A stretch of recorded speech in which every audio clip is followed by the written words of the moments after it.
आज 24 जनवरी 2026 है। आज से ठीक 21 दिन पहले 3 जनवरी की रात वेनेजुएला की राजधानी कराकस गहरी नींद में सो रही थी। लोगों को अंदाजा भी नहीं था कि अटलांटिक के पार अमेरिका के फ्लोरिडा में बैठे राष्ट्रपति डोनाल्ड ट्रंप उनकी किस्मत का फैसला लिख रहे थे। एक बड़े से स्क्रीन पर वे लाइव देख रहे थे कि कैसे उनके सबसे खतरनाक कमांडो एक संप्रभु देश के राष्ट्रपति को अगवा करने की तैयारी में थे। यह कोई हॉलीवुड की फिल्म नहीं, बल्कि एक हकीकत थी जो अंतर्राष्ट्रीय कानूनों की धज्जियां उड़ाने वाली थी। उस रात कराकस के आसमान में अचानक अमेरिकी हेलीकॉप्टरों की गड़गड़ाहट गूंजने लगी। ये हेलीकॉप्टर रडार से बचने के लिए बहुत नीचे उड़ रहे थे, जैसे कोई शिकारी अपने शिकार पर चुपके से झपटता है। यह ऑपरेशन एब्सोल्यूट रिजॉल्व का क्लाइमैक्स था। जिस वक्त हेलीकॉप्टरों ने राष्ट्रपति निकोलस मादुरो के आवास की ओर बढ़ना शुरू किया, उसी वक्त एक जोरदार साइबर हमले ने पूरे कराकस शहर की बत्ती गुल कर दी। पूरा शहर घने अंधेरे में डूब गया। लोग समझ ही नहीं पाए कि यह सामान्य पावर कट है या किसी बड़े खतरे का संकेत। इस अंधेरे का फायदा उठाकर अमेरिकी डेल्टा फोर्स के कमांडो किसी मकड़ी की तरह रस्सियों के सहारे राष्ट्रपति आवास की छत पर उतर गए। उनके जूते की आहट भी किसी को सुनाई नहीं दी।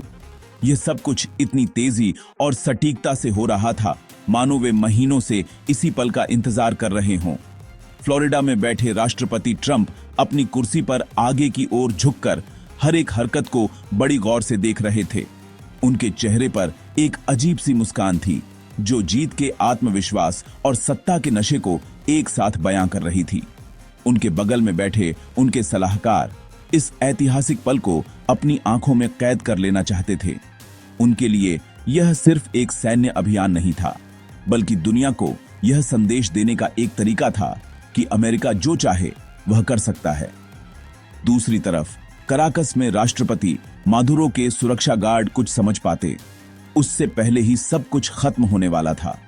उन्हें इस बात का जरा भी इल्म नहीं था कि दुश्मन दरवाजे पर नहीं, बल्कि सीधे उनके सिर के ऊपर आ चुका है। कराकस की वह रात सिर्फ वेनेजुएला के लिए ही नहीं, बल्कि पूरी दुनिया के लिए एक काली रात साबित होने वाली थी। यह एक ऐसा हमला था जिसने न केवल एक देश की संप्रभुता को रौंदा, बल्कि आने वाले कई सालों के लिए वैश्विक राजनीति की दिशा भी बदल दी। जब कराकस के लोग सुबह उठे तो उन्हें पता चला कि उनका राष्ट्रपति अब उनका नहीं रहा, उसे दुनिया का सबसे शक्तिशाली देश उठाकर ले गया है। यह खबर किसी तूफान की तरह पूरी दुनिया में फैल गई और इसने कई सवाल खड़े कर दिए। क्या अब कोई भी देश सुरक्षित है? क्या अब ताकत ही सबसे बड़ा कानून बन जाएगा? इन सवालों का जवाब आज भी दुनिया ढूंढ रही है। यह अपहरण कोई अचानक लिया गया फैसला नहीं था। इसके पीछे महीनों की गहरी साजिश और बेहद सटीक योजना थी। इसकी पटकथा अगस्त 2025 में ही लिखी जानी शुरू हो गई थी, जब CIA ने अपनी एक खुफिया टीम वेनेजुएला भेजी थी।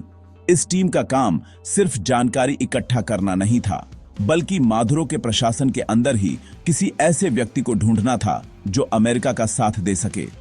कहते हैं उन्हें एक भेदिया मिल भी गया था, जिसने मादुरो के हर कदम की जानकारी CIA तक पहुंचाई। इसी जानकारी के आधार पर अमेरिका ने वेनेजुएला पर दबाव बनाना शुरू कर दिया।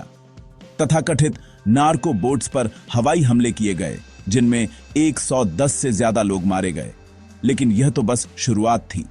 नवंबर 2025 में राष्ट्रपति ट्रंप ने मादुरो को सीधे सीधे धमकी दी और पद छोड़ने का अल्टीमेटम दिया, जिसे मादुरो ने सिरे से खारिज कर दिया। यह मादुरो की शायद सबसे बड़ी भूल थी।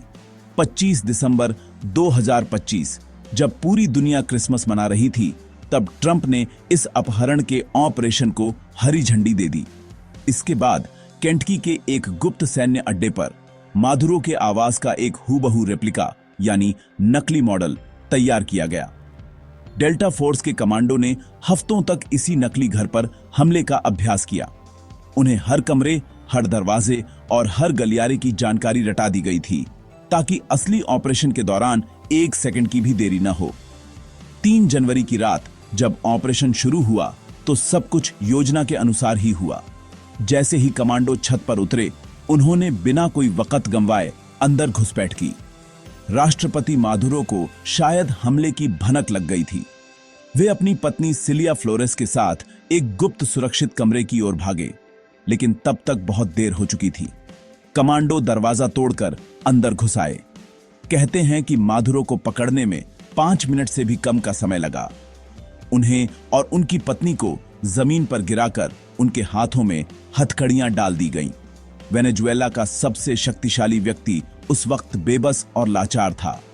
उन्हें तुरंत एक हेलीकॉप्टर में बैठाया गया और किसी अज्ञात अमेरिकी सैन्य ठिकाने की ओर ले जाया गया। कुछ ही दिनों बाद दुनिया ने निकोलस मादुरो को न्यूयॉर्क की एक अदालत में देखा। उनके पैरों में जंजीरें थीं और चेहरे पर हार का भाव। उन्होंने अदालत में कहा, मुझे अगवा किया गया है, और खुद को वेनेजुएला का वैध राष्ट्रपति बताया। लेकिन उनकी आवाज सुनने वाला कोई नहीं था। अमेरिकी न्याय विभाग ने इसे एक कानूनी कार्रवाई बताया, जबकि मादुरो के वकीलों ने इसे सैन्य अपहरण कहकर चुनौती देने की योजना बनाई है। यह पूरा घटनाक्रम किसी जासूसी उपन्यास जैसा लगता है, लेकिन यह हमारे समय की कड़वी हकीकत है, जहां एक देश की सेना दूसरे देश के राष्ट्रपति को उसके घर से उठाकर ले जाती है। हर बड़ी कार्रवाई के पीछे एक आधिकारिक कारण बताया जाता है और एक असली कारण होता है।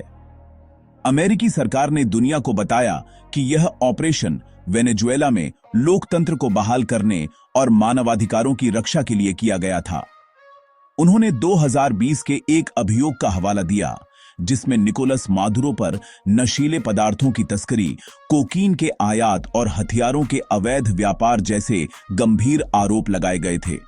व्हाइट हाउस ने कहा कि वे एक नार्को आतंकवादी को न्याय के कटघरे में खड़ा कर रहे हैं।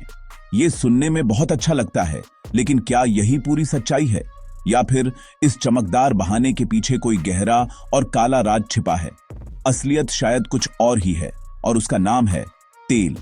वेनेजुएला के पास दुनिया का सबसे बड़ा प्रमाणित तेल भंडार है, लगभग 303 अरब बैरल। यह एक ऐसा खजाना है जिस पर दुनिया के हर ताकतवर देश की नजर है।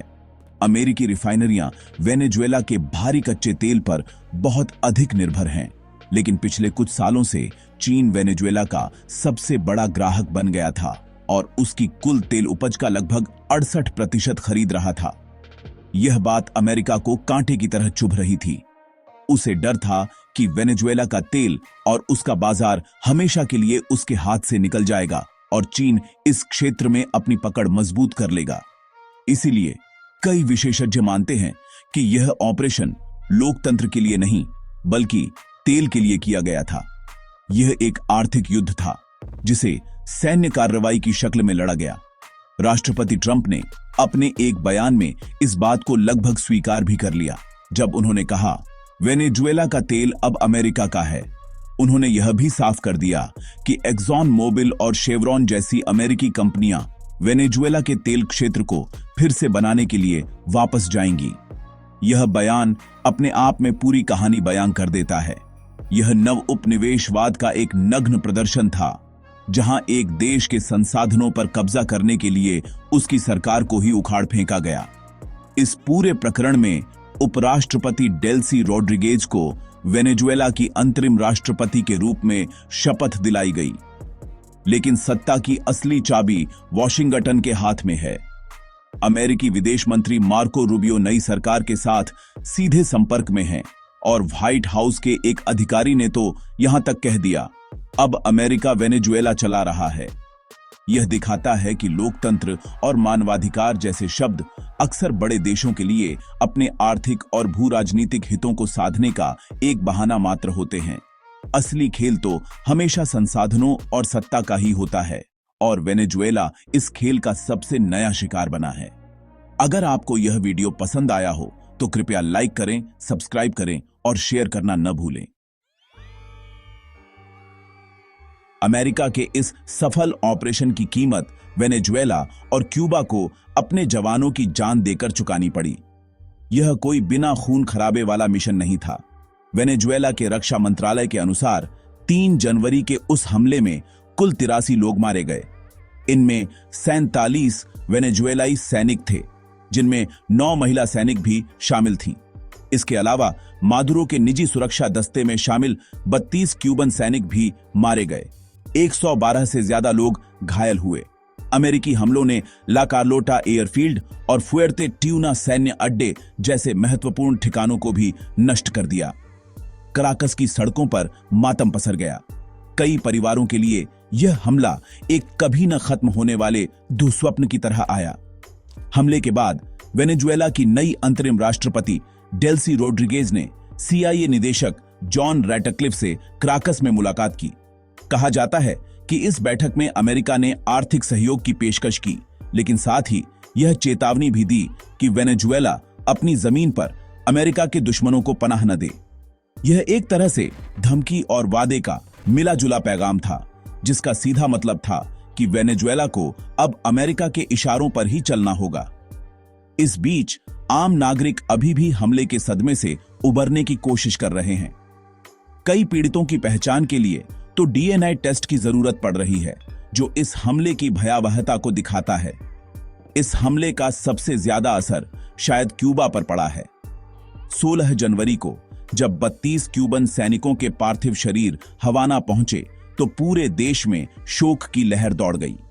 हवाना में अमेरिकी दूतावास के बाहर हजारों लोगों ने विरोध प्रदर्शन किया। क्यूबा के राष्ट्रपति मिगुएल डियाज कैनेल ने इसे राजकीय आतंकवाद करार दिया और कहा कि वॉशिंगटन ने बर्बरता के एक नए युग का दरवाजा खोल दिया है। क्यूबा के लिए यह सिर्फ सैनिकों की मौत का मामला नहीं है, बल्कि उसके अस्तित्व पर भी एक बड़ा खतरा है। क्यूबा अपनी ऊर्जा जरूरतों के लिए वेनेजुएला के तेल पर बहुत ज्यादा निर्भर है। राष्ट्रपति ट्रंप ने साफ कह दिया है कि क्यूबा को अब वेनेजुएला से तेल नहीं मिलेगा। यह फैसला क्यूबा की पहले से ही डांवाडोल अर्थव्यवस्था को पूरी तरह से तबाह कर सकता है। क्यूबा पहले ही अमेरिकी प्रतिबंधों और बिजली की भारी कटौती से जूझ रहा है। वेनेजुएला से तेल की आपूर्ति बंद होने का मतलब है कि वहां की बत्तियां हमेशा के लिए गुल हो सकती हैं। यह दिखाता है कि अमेरिका का यह कदम सिर्फ वेनेजुएला को ही नहीं, बल्कि उसके सहयोगी देशों को भी सजा देने के लिए उठाया गया था। हवाना की सड़कों पर जो गुस्सा दिख रहा है, वह सिर्फ अमेरिका के खिलाफ नहीं, बल्कि उस लाचारी के खिलाफ भी है जो छोटे देशों को बड़े देशों के सामने महसूस होती है। ऑपरेशन एब्सोल्यूट रिजॉल्व ने सिर्फ एक राष्ट्रपति को अगवा नहीं किया है, बल्कि इसने अंतर्राष्ट्रीय कानून और वैश्विक शांति की नींव को भी हिलाकर रख दिया है। संयुक्त राष्ट्र और उसके मानवाधिकार विशेषज्ञों ने इस हमले को अंतर्राष्ट्रीय कानून का खुला उल्लंघन बताया है। लेकिन हम सब जानते हैं कि जब अमेरिका जैसा शक्तिशाली देश कोई कदम उठाता है, तो संयुक्त राष्ट्र सुरक्षा परिषद में वीटो पावर के कारण उसके खिलाफ कोई कार्रवाई नहीं हो सकती। रूस, चीन और कोलंबिया जैसे देशों ने इस हमले की निंदा की है, लेकिन ये निंदा के शब्द खोखले लगते हैं, क्योंकि जमीनी हकीकत बदली नहीं है। यह घटना एक बहुत ही खतरनाक मिसाल कायम करती है। यह दुनिया के अन्य शक्तिशाली देशों को यह संदेश देती है कि अगर आपके पास पर्याप्त सैन्य ताकत है, तो आप किसी भी छोटे देश की संप्रभुता को नजरअंदाज कर सकते हैं, उसकी सरकार को गिरा सकते हैं और उसके संसाधनों पर कब्जा कर सकते हैं। क्या कल को चीन ताइवान में ऐसा ही कुछ करने का फैसला कर सकता है, या रूस अपने किसी पड़ोसी देश में? जब नियम बनाने वाला ही नियम तोड़ने लगे, तो फिर अराजकता को फैलने से कौन रोक सकता है? यह एक ऐसी ढलान है जिस पर फिसलने के बाद वापस लौटना बहुत मुश्किल होता है। यह हमला हमें उपनिवेशवाद के उस काले दौर की याद दिलाता है, जब शक्तिशाली देश कमजोर देशों को अपनी जागीर समझते थे। ऐसा लगता है कि हम 21वीं सदी में भी उसी मानसिकता से बाहर नहीं निकल पाए हैं। बस तरीके बदल गए हैं, इरादे वही हैं। पहले सेनाएं सीधे कब्जा करती थीं, अब लोकतंत्र बहाली और आतंकवाद के खिलाफ युद्ध के नाम पर घुसपैठ की जाती है। इस घटना ने न्याय, संप्रभुता और आत्मनिर्णय जैसे सिद्धांतों पर गंभीर सवाल खड़े कर दिए हैं। क्या किसी एक देश को यह तय करने का अधिकार है कि दूसरे देश का नेता कौन होगा? अंत में सवाल यह उठता है कि क्या यह विश्व शांति के लिए एक नया खतरा है?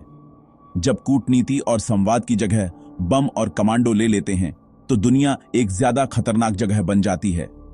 वेनेजुएला का प्रकरण एक चेतावनी है। यह हमें बताता है कि अगर अंतर्राष्ट्रीय समुदाय ने मिलकर ऐसी एकतरफा कार्रवाइयों का विरोध नहीं किया तो हम एक ऐसी दुनिया की ओर बढ़ रहे हैं जहां जिसकी लाठी उसकी भैंस का सिद्धांत ही सर्वोच्च कानून होगा। यह जंगल राज की वापसी होगी जहां कमजोर के लिए कोई न्याय नहीं होगा और ताकतवर हमेशा सही माना जाएगा। और ऐसी दुनिया में कोई भी देश, चाहे वह कितना भी बड़ा क्यों न हो, लंबे समय तक सुरक्षित नहीं रह सकता। अगर आपको यह वीडियो पसंद आया हो तो कृपया लाइक करें, सब्सक्राइब करें और अपने दोस्तों के साथ शेयर